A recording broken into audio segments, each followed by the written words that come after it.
What does futures mean in stocks? The project is in the early phase of development, and Grenville has so far focused on consolidating the available database of historical Pukakaja mine records, plans and sections into digital 3D format. This information will be superimposed on topographic maps to create a 3D model that will provide a solid blueprint for underground channel sampling programs, drilling programs and a scoping study.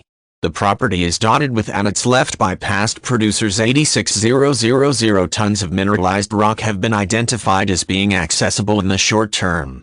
Grenville's long-term objective is to identify potential resources in the existing underground workings and then explore below this level for disseminated deposits. Of particular interest are the tailings dams adjacent to the Milatingo mill.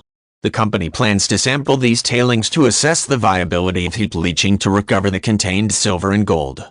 Other potential mineral resources that have been identified are numerous small to medium-sized mineralized surface rock dumps on mined veins in the underground mine workings, on existing production levels and in newly developed areas both beyond and beneath the developed limits of the existing production levels, and various surface exploration targets. 34 grab samples from the rock dumps return assay results showing anomalous to low-grade gold values in all the Pukakaja and Germanium mine samples, but lower-grade gold values from Milatingo mine. Silver grades are consistently high in all the dump samples, with assays ranging from 3.50 grams T to 220 grams Tag.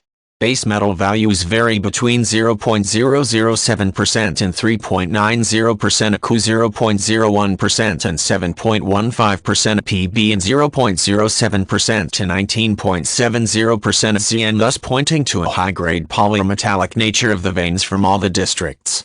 The company has a particularly innovative strategy to leverage its short-term costs and generate significant cash flow. In order to safely explore the old workings, workers clean out the loose high-grade rock that was stockpiled in the stopes by previous operators. That ore is then marketed to nearby mills that are working below capacity. It costs between $18 trillion to get the rock to the mill, where it sells for between $100 120 tons. According to the company's president, Paul Gill, producing 500-600 tons a week. The 43-101's provisional and preliminary long-term scenario estimate of an average on-site operating cost is $45 per ton milled. The old chestnut that states that the best place to find a new mine is near an old one certainly applies in this situation. Soaring copper prices make formerly producing mines worth re-examining. Management has capitalized on market interest by recently launching a far-reaching market awareness campaign with conference appearances in Calgary, Frankfurt, Munich, Zurich, Geneva and London.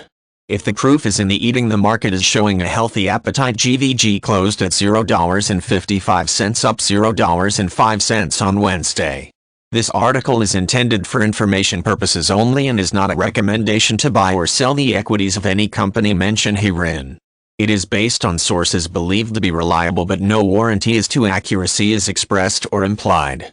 The opinions expressed in the article are those of the author, except where statements are attributed to individuals other than the author, in which case the opinions are those of the individual to whom they are attributed.